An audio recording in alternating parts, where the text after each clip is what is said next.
Students, हमने chapter start किया हुआ है जैसा कि theory of supply. Theory of supply में अभी तक हमने किया था meaning of supply, what is supply, supply and stock. आगे नेक्स्ट पॉइंट था हमारे पास supply schedule, individual supply schedule, market supply schedule, और उसके हमने डायग्राम बनाए थे। आज नेक्स्ट पॉइंट आता है हमारे पास supply function and determinants of supply, जहाँ हम इसको बोल सकते हैं फैक्टर अफेक्टिंग ऑफ सप्लाई। क्या क्या कह सकते हैं? Supply function, determinant of supply, जहाँ हम बोल सकते हैं फैक्टर्स अफेक्टिंग ऑफ सप्लाई। तो कौन कौन से फैक्टर हैं जो सप्लाई को इफेक्ट करते हैं? Supply of x commodity, S x क्या लिया हमने? Supply of x commodity is function. तो फंक्शन में हमारे पास जो पॉइंट्स आते हैं, क्या पॉइंट्स हमारे पास? On price of commodity, price of related goods, number of firms, goal of the firm, price of factor of production, state of technology, business expectations and government policy. तो on price of commodity को यदि हम छोड़ दें, इसको हम कहें other than on price of commodity, इसको हम बोलते हैं अदर थिंग्स। ये सारी हमारी क्या है? अदर थिंग्स हैं, अदर फैक्टर्स हैं। Other than on price of commodity, rest of the things is called other things, other factors. तो हम फर्स्ट पॉइंट को लेकर चल रहे हैं। वैसे तो हम कभी भी देखते हैं कि सप्लाई के साथ रिलेशन किसका होता है? प्राइस के साथ। तो जैसे ही प्राइस हायर होगी, सप्लाई भी हायर होगी, और प्राइस के लो होने पे सप्लाई भी क्या हो जाएगी? लो हो जाएगी। लेकिन कुछ उसके फैक्टर्स हैं जो सप्लाई को क्या करते हैं? इफेक्ट करते हैं। तो फर्स्ट पॉइंट हम लेके चल रहे हैं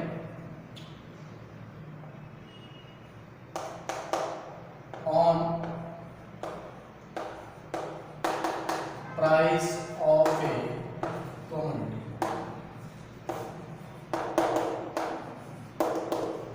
ऑन प्राइस ऑफ कमोडिटी आपको जैसा कि बता रखा है कि दोनों के बीच कैसा रिलेशन होता है? पॉजिटिव। प्राइस और सप्लाई के बीच कैसा रिलेशन होता है? पॉजिटिव रिलेशन होता है। Higher the price, higher the supply, lower the price, lower the supply. दोनों के बीच कैसा रिलेशन होता है? पॉजिटिव रिलेशन होता है। Higher the price, higher the quantity supplied, lower the price, lower the quantity supplied. It shows positive relation, direct relationship between on price of commodity and its supply. Next point है हमारे पास price of related goods. Price of related goods.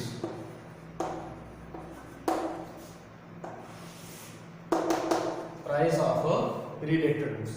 तो related goods जैसे हम लेके चलते हैं coffee और T ले लेते हैं। अब जैसे ही कॉफी की प्राइस क्या हो जाएगी? राइज हो जाएगी। कॉफी की प्राइस राइज होने पे टी की सप्लाई के ऊपर क्या इफेक्ट पड़ेगा? टी की सप्लाई क्या हो जाएगी? कम हो जाएगी एज एट एग्जिस्टिंग प्राइस। जहां उसको लिख सकते हैं सेम प्राइस, कांस्टेंट प्राइस लिख सकते हो आप, at constant price, at same price लिख सकते हो। भी सेम प्राइस के ऊपर जो हमारे पास क्या है? सप्लाई है, सप्लाई क्या होगी? जो टी की सप्लाई है जो लो होगी, डिक्रीज होगी। क्यों डिक्रीज होगी? क्योंकि इसकी जो रिलेटेड गुड्स है, कॉफी है, उसकी प्राइस क्या होगी? राइज होगी। अब देखिए स्टूडेंट्स, ये कैसे होगा?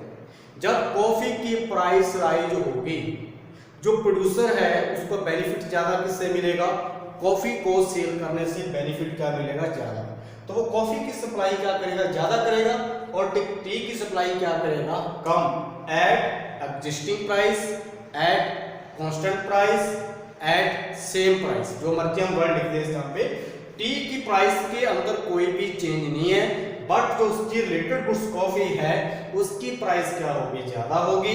इसलिए प्रोड्यूसर को कॉफी से बेनिफिट क्या होगा? ज्यादा होगा। उसकी सप्लाई क्या होगी? ज्यादा होगी, और टी की सप्लाई क्या हो जाएगी? कम हो जाएगी। जैसा कि हम एग्जाम्पल लेते हैं कि फार्मर है अपने खेत में उसी फसल की बिजाई ज़्यादा करता है, जिससे उसको बेनिफिट क्या मिलता है, ज़्यादा मिलता है। जब उसकी प्राइस ज़्यादा मिलेगी, उससे बेनिफिट ज़्यादा मिलेगा, तो उसका प्रोडक्शन क्या होगा, आउटपुट क्या होगी, ज़्यादा। लेकिन उसकी कोई दूसरी गुड्स या रिलेटेड गुड्स, उसकी ऑटोमेटिक सप्लाई क्या हो जाएगी, कम हो जाएगी। तो ऐसे यहाँ पे है, जैसे ही कॉफी और टी दोनों एक दूसरे से रिलेटेड गुड्स हैं, कॉफी की प्राइस ज्यादा होगी तो कॉफी से बेनिफिट प्रोड्यूसर को क्या मिलने वाला है, ज्यादा। इसलिए जो प्रोड्यूसर है कॉफी की सप्लाई ज्यादा करेगा और टी की सप्लाई क्या करेगा, कम करेगा at a constant price. Next point,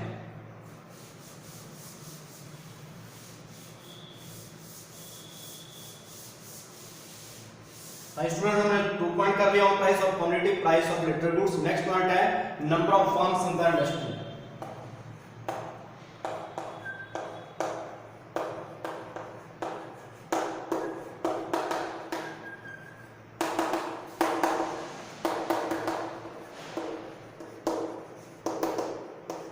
number of firms in the industry.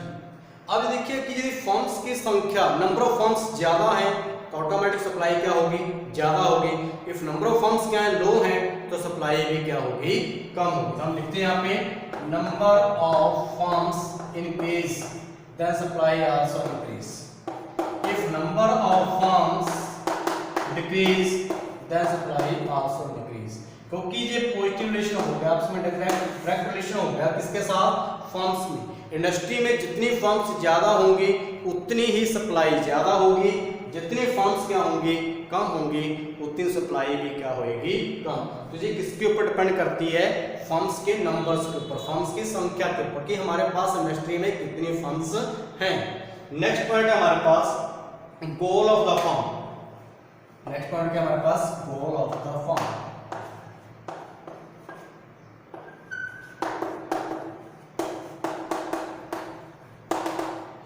एक फर्म के क्या क्या गोल हो सकते हैं, एक फर्म का गोल हो सकता है प्रॉफिट मैक्सिमम। फर्स्ट,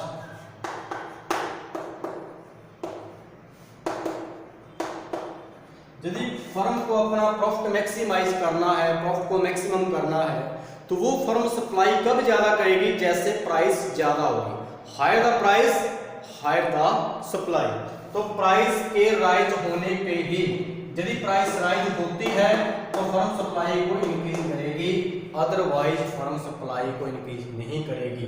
प्राइस के राइज होने पे ही क्या सप्लाई क्या होगी, इंक्रीज। कब, जब फर्म का जो टारगेट है, जो फर्म का गोल है, वो क्या है, प्रॉफिट मैक्सिमम, यानी फर्म को अपने प्रॉफिट को मैक्सिमम करना है, तो वो फर्म प्राइस के राइज होने पे ही सप्लाई को इंक्रीज करेगी, अदरवाइज वो सप्लाई के अंदर कोई भी चेंज करना पसंद नहीं करेगी। लेकिन यदि फर्म का टारगेट जो है, फर्म का जो गोल है, वो क्या है, सेल मैक्सिमम।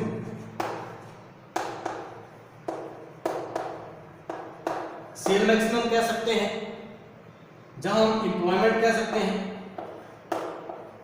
कि फर्म का जो टारगेट है इंप्लॉयमेंट को इंक्रीज करना है। सेल मैक्सिमम कह सकते हैं या इंप्लॉयमेंट मैक्सिमम कह सकते हैं, आउटपुट तो मैक्सिमम कह सकते हैं कि जिस फर्म का टारगेट सेल को इंक्रीज करना है, ज्यादा से ज्यादा लोगों को इंप्लॉयमेंट देना है, मोर आउटपुट करना जिस फर्म का टारगेट है, गोल है, तो वो फर्म क्या करेगी, सप्लाई को इंक्रीज करेगी इवन एट कांस्टेंट प्राइस। जो हमारी एग्जिस्टिंग प्राइस है, कांस्टेंट प्राइस है, उस प्राइस के ऊपर भी फर्म अपनी सेल को क्या करेगी, इंक्रीज करेगी, क्योंकि फर्म का टारगेट क्या है, सेल को इंक्रीज करना है। तो ये हमारे पास पॉइंट क्या था, गोल ऑफ द फर्म। जब goal of the firm point है, इसमें दो गोल लिए जाते हैं।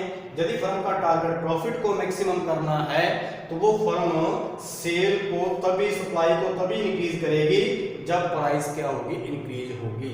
यदि फर्म का टारगेट सेल को मैक्सिमम करना है, या एम्प्लॉयमेंट को इंक्रीज करना है, आउटपुट को इंक्रीज करना है, तो वो फर्म सप्लाई को इंक्रीज करेगी at constant price, at existing price. जो हमारी कांस्टेंट प्राइस है, एग्जिस्टिंग प्राइस है, सेम प्राइस के ऊपर भी फर्म अपनी सप्लाई को क्या करेगी, इंक्रीज, क्योंकि फर्म का टारगेट क्या है, सेल को मैक्सिमम करना। तो ये दो पॉइंट थे हमारे पास students, number of firms in the industry, और एक नेक्स्ट पॉइंट था गोल ऑफ द फर्म्स।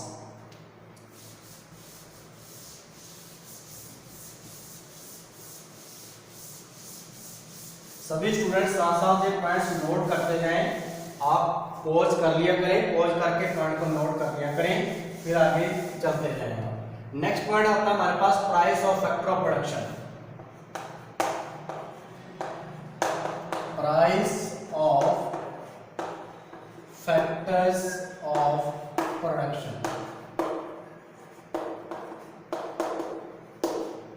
अब ये देखिए कि जब हमें गुड्स का प्रोडक्शन करना है तो हमें फैक्टर्स की नीड होती है, जैसे लैंड, लेबर, कैपिटल, एंटरप्रेन्योरशिप। तो ये हमारे फैक्टर्स हैं, land, labour, capital and entrepreneurship. तो यहाँ पे हमने लिखा है price of factors of production. तो ये price of factor of production क्या हो जाए, इंक्रीज हो जाए। इससे हमारी कॉस्ट ऑफ प्रोडक्शन क्या हो जाएगी, कॉस्ट ऑफ प्रोडक्शन इंक्रीज हो जाएगी। कॉस्ट ऑफ प्रोडक्शन इंक्रीज होने से जो हमारी सप्लाई है वो क्या हो जाएगी, डिक्रीज हो जाएगी। दोबारा फिर देखिए, price of factor of production. Price of factor of production क्या होती है, जैसे हम लैंड को क्या पे करते हैं, रेंट पे करते हैं, लेबर को क्या देते हैं हम, वेजेस देते हैं हम, कैपिटल पे क्या पे करते हैं हम, इंटरेस्ट पे करते हैं, एंटरप्रेन्योरशिप को क्या पे करते हैं, प्रॉफिट मिलता है उसको क्योंकि उसका रिवार्ड होता है। तो इसलिए यदि price of factor of production, जैसे लैंड पे रेंट ज्यादा हो जाए, कैपिटल पे हमें इंटरेस्ट ज्यादा पे करना पड़े, जहां लेबर को वेजेस ज्यादा देनी पड़े, तो price of factor of production क्या होगी, इंक्रीज। इससे हमारी कॉस्ट ऑफ प्रोडक्शन, क्योंकि जो कॉस्ट ऑफ प्रोडक्शन होती है तो कॉस्ट ऑफ प्रोडक्शन इंक्रीज होगी। कॉस्ट ऑफ प्रोडक्शन इंक्रीज होने से सप्लाई क्या हो जाएगी, हमारी कम हो जाएगी, डिक्रीज हो जाएगी। आगे नेक्स्ट पॉइंट है, यदि price of factor of production क्या हो जाए, फॉल हो जाए, यानी लैंड के ऊपर रेंट कम हो जाए, लेबर को वेजेस कम देनी पड़े हमें और कैपिटल पे इंटरेस्ट कम पे करना पड़े, तो हमारी कॉस्ट ऑफ प्रोडक्शन क्या हो जाएगी,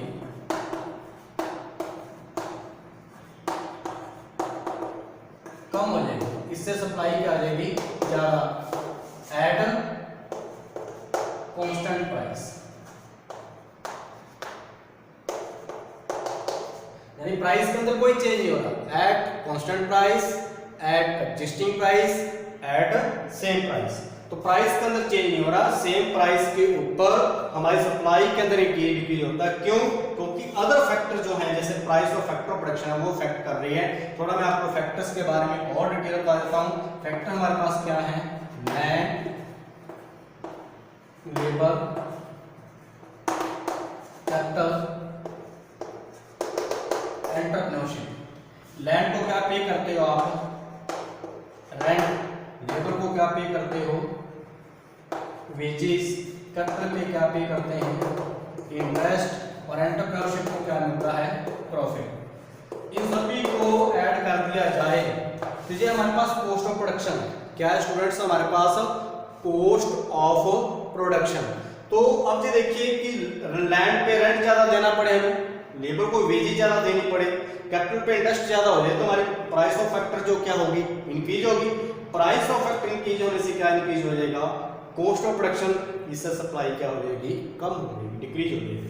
और यदि प्राइस ऑफ फैक्टर क्या हो जाए हमारी डिक्रीज, इससे कॉस्ट ऑफ प्रोडक्शन क्या हो जाएगी हमारे पास, डिक्रीज हो जाएगी, और इससे हमारी सप्लाई क्या हो जाएगी, इंक्रीज एट कांस्टेंट प्राइस। तो ये स्टूडेंट्स हमारा पॉइंट क्या था, price of factor of production. तो ये नोट कर लें आप ध्यान से। फैक्टर ऑफ प्रोडक्शन क्या होते हैं, land, labour, capital and entrepreneurship. Land को क्या पे करते हो, रेंट, लेबर को क्या पे करते हो, वेजेस, कैपिटल पे क्या पे करते हो, इंटरेस्ट, ब्याज, और एंटरप्रेन्योरशिप का क्या होता है, शेयर, प्रॉफिट होता है उसका, रिवार्ड, प्रॉफिट या लॉस।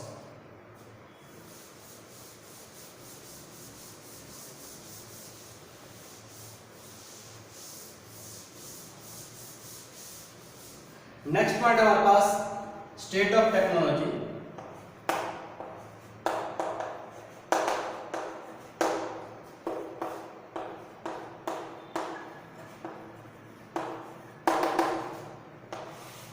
अब देखिए कि यदि हम टेक्निक के अंदर इंप्रूवमेंट करते हैं, अपग्रेडेशन कर देते हैं हम टेक्निक,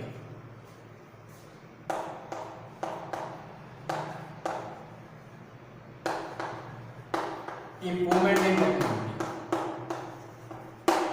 आपने टेक्निक के अंदर क्या कर दिया, इंप्रूव कर दिया। इससे पर यूनिट कॉस्ट जो होती है, कॉस्ट ऑफ प्रोडक्शन, वो डिक्रीज होती है। क्योंकि जब हम मॉडर्न टेक्निक अडॉप्ट करते हैं, इंप्रूवमेंट लिख सकते हैं, जहां पर लिख सकते हैं अपग्रेडेशन।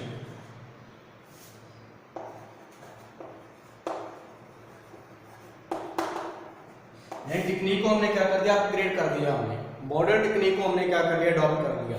इससे पर यूनिट कॉस्ट हमारी क्या हो जाएगी, कम हो जाएगी। पर यूनिट कॉस्ट कम होने से कॉस्ट ऑफ प्रोडक्शन रिड्यूस होगी। जब कॉस्ट ऑफ प्रोडक्शन रिड्यूस होगी, जो हमारी सप्लाई है वो क्या आ जाएगी, हमारे पास इंक्रीज हो जाएगी। और यदि हमारी टेक्निक क्या हो जाती है, आउटडेटेड, हमारी पिछली हुई टेक्निक हम यूज कर रहे हैं, आउटडेटेड टेक्निक यूज कर रहे हैं, इससे कॉस्ट ऑफ प्रोडक्शन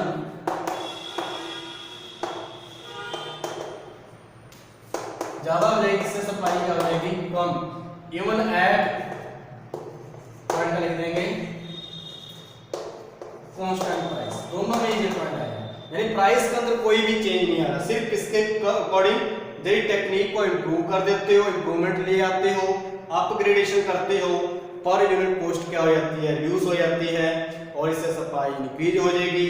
और यदि आउटडेटेड टेक्निक है तो कॉस्ट ऑफ प्रोडक्शन इंक्रीज हो जाएगी, इससे सप्लाई क्या हो जाएगी, decrease, even at constant price. यानी प्राइस के अंदर कोई भी चेंज नहीं हो रहा, सिर्फ किसके कारण, ये हमारे अदर फैक्टर्स हैं, अदर फैक्टर्स में चेंज होने के कारण ये फैक्टर पड़ता है।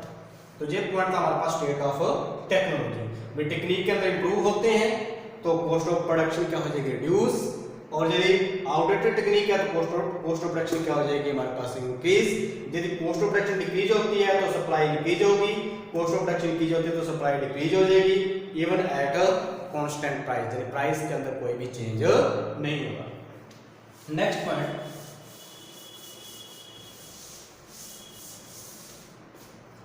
एक्सपेक्टेशंस। एक्सपेक्टेशन टू टाइप की प्रॉब्लम है आपको।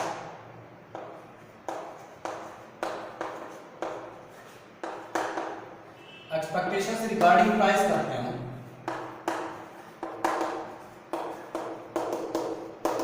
यदि हम एक्सपेक्टेशंस रिगार्डिंग क्या कर रहे हैं, प्राइस कर रहे हैं, हम ले रहे हैं फ्यूचर,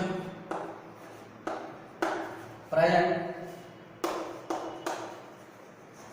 यदि हमें लगता है कि फ्यूचर में किसी गुड्स के प्राइस क्या हो जाएगी, राइज हो जाएगी, कोई भी हम कमोडिटी ले सकते हैं कि यदि हमें लगता है कि फ्यूचर में उसके रेट क्या होने वाले हैं, बढ़ने वाले हैं, तो हमें फ्यूचर में क्या होगा, बेनिफिट ज़्यादा होगा ना। जो प्रोड्यूसर है जब वो हाई रेट के ऊपर गुड्स को सेल करेगा, ज़्यादा प्राइस के ऊपर सेल करेगा, उसके प्रॉफिट क्या होंगे, ज़्यादा होंगे। तो यदि उसको लगता है कि प्राइस राइज होने वाली है तो प्रेजेंट में सप्लाई क्या करेगा, वो लो सप्लाई करेगा, सप्लाई कम हो जाएगी।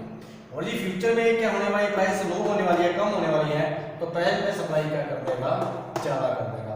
तो जो हमने पॉइंट कर लिया, एक्सपेक्टेशंस क्या लिया रिगार्डिंग प्राइस लिया हमने। फ्यूचर में रेट बढ़ने वाले हैं, प्राइस ज़्यादा होने वाली है, तो फ्यूचर में ही हमें बेनिफिट क्या होंगे, ज़्यादा।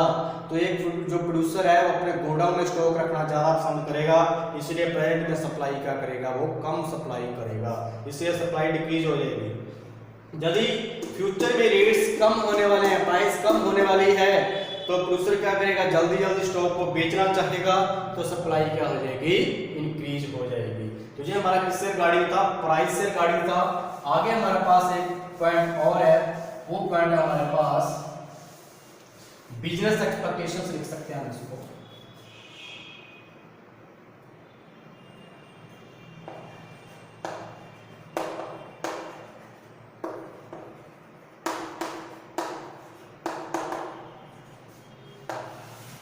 तो बिजनेस एक्सपेक्टेशंस के अंदर क्या होता है, एक कंडीशन होती है बुलिश, बुलिश कंडीशन होती है तेजी की, यानी आगे हमें तेजी आने वाली है, तो इसलिए जब बुलिश की कंडीशन आने वाली है तो प्रोड्यूसर इन्वेस्टमेंट क्या करेगा, इंक्रीज करेगा। जब इन्वेस्टमेंट इंक्रीज की जाए तो सप्लाई भी क्या आ जाएगी, इंक्रीज। दूसरी कंडीशन होती है बियरिश, बियरिश कंडीशन होती है मंदी की, मंदी आने वाली है, तो इस कंडीशन में प्रोड्यूसर क्या करेगा, इन्वेस्टमेंट डिक्रीज कर देगा। अब जब तेजी की कंडीशन है तो इन्वेस्टमेंट इंक्रीज क्यों करेगा, क्योंकि आगे डिमांड ज्यादा होने वाली है। जब डिमांड ज्यादा होगी तो प्राइस भी ज्यादा होगी, डिमांड ज्यादा होगी क्योंकि बुलिश की कंडीशन है, तो बुलिश की कंडीशन में डिमांड इंक्रीज होगी, कमाने के होने पे उसको प्राइस ज़्यादा मिलेगी। जब प्राइस ज़्यादा मिलेगी तो प्रोड्यूसर के जो प्रॉफिट है वो भी क्या होंगे, ज़्यादा होंगे। इसलिए प्रोड्यूसर इन्वेस्टमेंट क्या करेगा, ज़्यादा इन्वेस्टमेंट करेगा ताकि वो सप्लाई को क्या कर सके, इंक्रीज कर सके और ज़्यादा प्रॉफिट क्या कर सके, अर्न कर सके। दूसरी ओर बीयरिश की इंक्रीज होती है मंदी की, जिसके अंदर डिमांड क्या होती है, लो हो जाती है। डिमांड लो हो जाती है, डिमांड लो होने से क्या हो जाएगी, प्राइसेस लो हो जाएगी और प्राइसेस लो होने से प्रॉफिट भी क्या हो जाएंगे, कम हो जाएंगे। जब प्रॉफिट कम होंगे तो प्रोड्यूसर इन्वेस्टमेंट भी क्या करेगा, कम करेगा। इन्वेस्टमेंट कम करने से उसकी सप्लाई क्या हो जाएगी, कम। एट दोनों पॉइंटों में हम लेके चलेंगे एट कांस्टेंट प्राइस। गुड्स की प्राइस के अंदर चेंज नहीं हो रहा, सिर्फ इसके अंदर चेंज हो रहा है कि उसको तेजी आएगी तो इन्वेस्टमेंट को क्या करेगा, इंक्रीज करेगा ताकि सप्लाई को इंक्रीज किया जा सके और ज्यादा प्रॉफिट अर्न किया जा सके। और बीयरिश कंडीशन आती है, मंदी की कंडीशन आती है तो प्रोड्यूसर के द्वारा इन्वेस्टमेंट कम कर दी जाएगी, इससे सप्लाई कम हो जाएगी क्योंकि प्रॉफिट कम होने के चांसेस होते हैं। तो ये हमारे पास कौन सी कंडीशन लगाई मैंने, बिजनेस एक्सपेक्टेशन। तो ये पॉइंट टू वे से करवा दिया आपको, एक रिगार्डिंग प्राइस ले लिया, एक बिजनेस एक्सपेक्टेशन ले ली कि हमें तेजी की कंडीशन लग रही है या मंदी की कंडीशन आ रही है, बुलिश कंडीशन आ रही है या बियर्स कंडीशन आ रही है। नेक्स्ट पॉइंट है हमारे पास लास्ट पॉइंट, गवर्नमेंट पॉलिसी।